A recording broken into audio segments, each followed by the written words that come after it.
Je bénis encore Dieu par la grâce qu'il nous a donnée cet après-midi.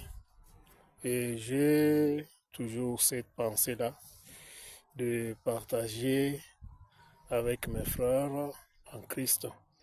La fois passée, j'avais parlé de l'adoration. Si réellement tu veux adorer Dieu, parce que Dieu est esprit, alors toutes sortes d'acclamations, toutes sortes de choses que nous faisons, bon, je ne sais pas si c'est l'émotion ou pas, si l'esprit.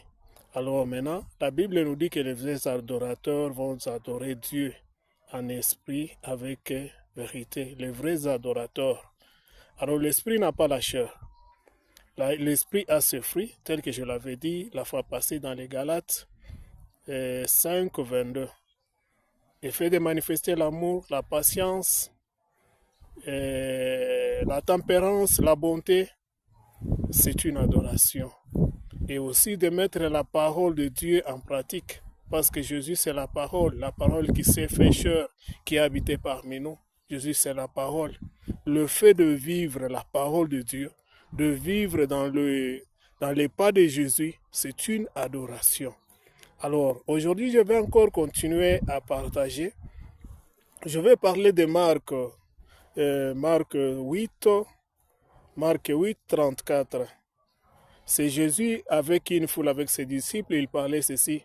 Celui qui veut me suivre, qu'il renonce à lui-même, qu'il se charge de sa croix et qu'il me suive. En effet, celui qui se préoccupe de sauver sa vie la perdra. Mais celui qui perdra, celui-là perdra sa vie à cause de moi et de l'évangile. Cette personne va retrouver cette vie. Alors maintenant, je vais parler pourquoi de la chair. Parce que nous allons voir que tout le temps, tout ce que nous faisons, vous allez voir que nous nous occupons surtout de la chair. Nous voulons soigner l'extérieur que l'intérieur. L'apparence, c'est ce que nous présentons, c'est ce que nous voulons chaque fois soigner. Même pendant nos prières que nous faisons, on se plaint à Dieu pour satisfaire la chair, pour accomplir le désir de la chair, pour gagner ce monde. Pour que nous soyons bien dans ce monde, c'est tout à fait normal.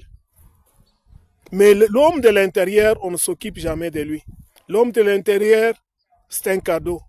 Or, la Bible nous dit, cherchez d'abord le royaume du ciel et le reste vous sera donné par-dessus. Ce qu'on cherche, c'est ce qu'on n'a pas. Ce qu'on cherche, c'est ce qu'on ne voit pas. Alors, on doit d'abord chercher ce qu'on ne voit pas.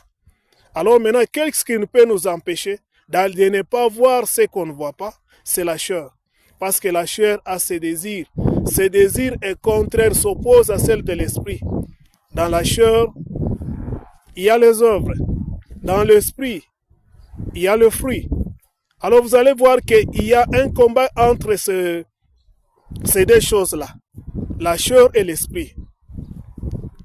Alors l'homme de l'intérieur, il n'est pas du tout occupé. Mais l'homme de l'extérieur, il veut tout, qu'on puisse le satisfaire, qu'on puisse le faire du bien, qu'on puisse marcher selon sa volonté. Mais notre problème est de soigner d'abord l'homme de l'intérieur. Parce que Jésus continue dans ce verset-là, Marc 38, il dit, si un homme parvient à posséder le monde entier, gagner le monde entier, mais perdre la vie. Parce qu'il n'y a qu'un destiné pour les chrétiens, c'est la vie éternelle. Mais celui qui vit dans la chair, sa destinée, c'est l'enfer. Alors nous devons tout spécialement chercher à soigner l'homme de l'intérieur. Parce que nous craignons ce qui va tuer le corps ici. Mais il faut protéger celui qui peut tuer, même ton âme.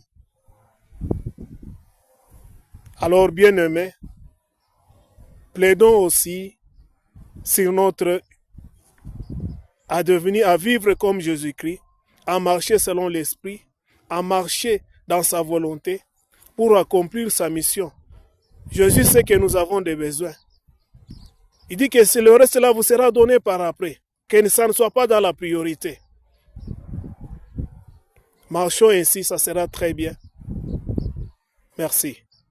Que Dieu vous bénisse.